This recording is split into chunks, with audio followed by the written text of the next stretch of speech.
शनिवारी पहाटे विजेच्या कडकडासह आलेल्या वादळी पावसाने अमरावती शहराला चांगले झोडपून काढले। भाजपाच्या उमेदवार नवनीत राणा यांचे मुख्य प्रचार कार्यालय या वादळात जमीनदोस्त झाले।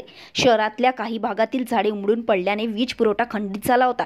गेल्या 4 दिवसापासून अमरावती जिल्ह्यात वादळी पावसाने हजेरी लावली आहे। आतापर्यंत पावसामुळे 56,000 हेक्टरवरील पिकांचे नुकसान झाले असून 1300 घरांची अशांत पडली आहे। 20 जनावरांचा मृत्यू झाला आहे। अशी विदारक परिस्थिती असताना शनिवारी पुन्हा पहाटे वादळी पावसाने विजेच्या लखलखडासह हजेरी लावली। अमरावती शहरात या वादळाने चांगलेच नुकसान झाले आहे।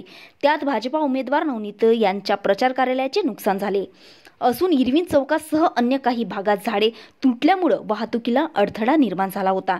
वीज पुरवठा पण खंडित झाला आहे। वाहतूक आणि वीज पुरवठा पूर्ववत करण्याचे काम मनपा प्रशासनाने हाती घेतले आहे। पावसामुळे लोकसभा निवडणुकीची रंगत कमी झाली आहे।